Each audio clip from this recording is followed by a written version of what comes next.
आइए प्यारे, आप सभी का गुरुकुल कोचिंग सेंटर एचएस में हार्दिक स्वागत एवं अभिनंदन है।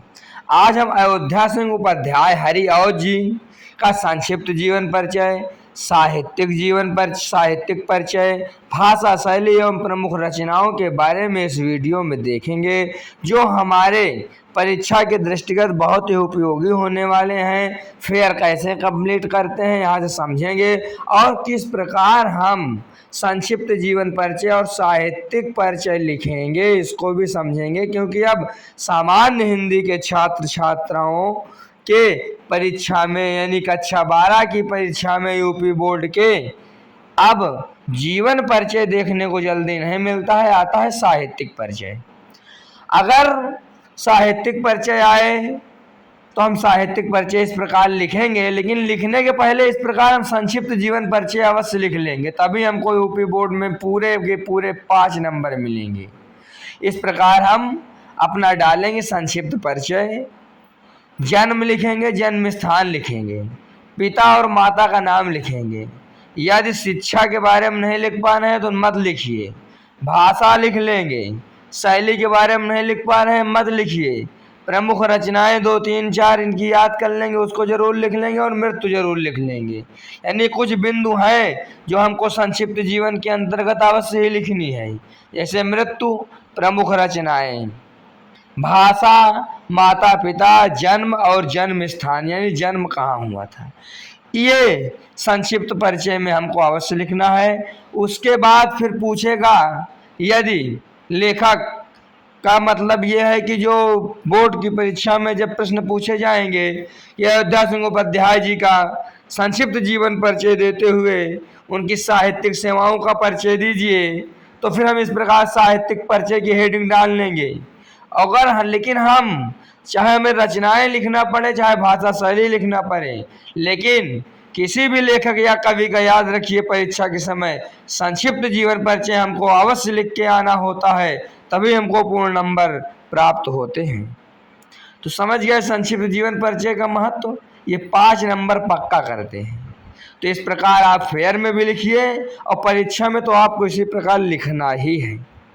फिर नीचे हेडिंग डालेंगे, उसके जस्ट साहित्यिक परिचय लिखेंगे। साहित्यिक परिचय ऐसे लिखेंगे, अयोध्या सिंह उपाध्याय हरिऔध जी का जन्म 1865 ईस्वी में उत्तर प्रदेश के आजमगढ़ जिले के निजामाबाद नामक स्थान में हुआ था। इनके पिता का नाम पंडित भोला सिंह उपाध्याय और माता का नाम रुक्मणी देवी था। आप सोच रहे हैं ये जीवन परिचय लिखवा रहे हैं, नहीं, साहित्यिक परिचय में भी हमको इनके बारे में कुछ लिखना पड़ेगा, क्योंकि इनका जन्म नहीं होगा तो कैसे ये साहित्य के बारे में साहित्यिक योगदान दे पाएंगे। इसलिए अगर सामान्य हिंदी के छात्र देख रहे हैं तो इसी साहित्यिक परिचय को जीवन परिचय कर लेंगे तो उनका भी काम बन जाएगा।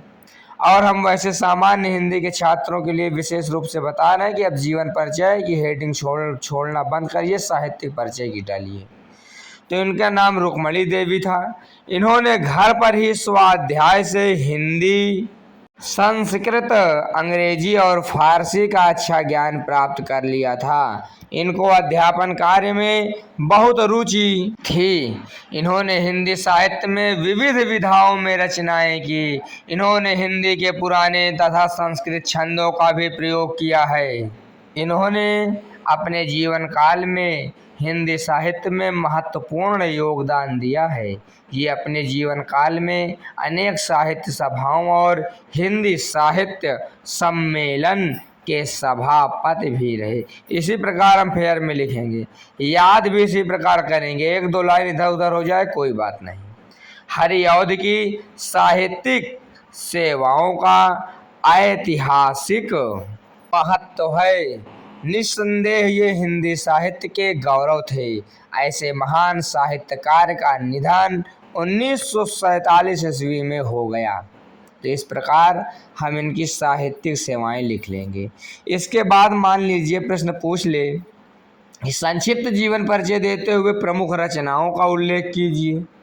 तो प्रमुख रचनाओं के बारे में भी हमको ज्ञान होना चाहिए, और प्रमुख रचनाओं को छोड़ के कभी कभी भाषा शैली के बारे में भी पूछ लेता है।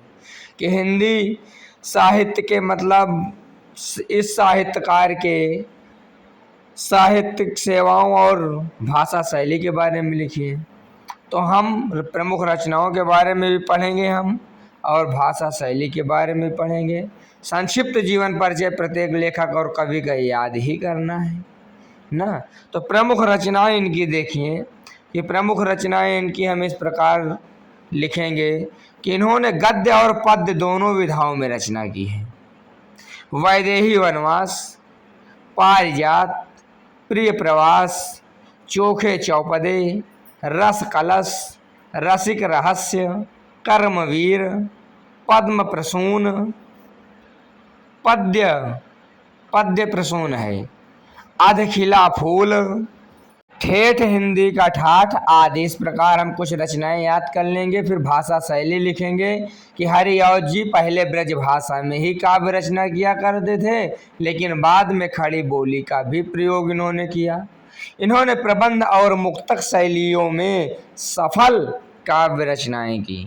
इस प्रकार हरिऔध जी यानी अयोध्या सिंह उपाध्याय जी से संबंधित आपके समक्ष जीवन परिचय से लेकर संक्षिप्त जीवन परिचय से लेकर साहित्यिक सेवाएं, भाषा शैली और प्रमुख रचनाएं से संबंधित आपके सामने तथ्य प्रस्तुत हो गए। आप लोग यहाँ से लिखिए और स्मरण करिए। आप लोग इसी प्रकार इस चैनल पर बने रहिए और वीडियो देखते रहिए। आप सभी का बहुत बहुत धन्यवाद।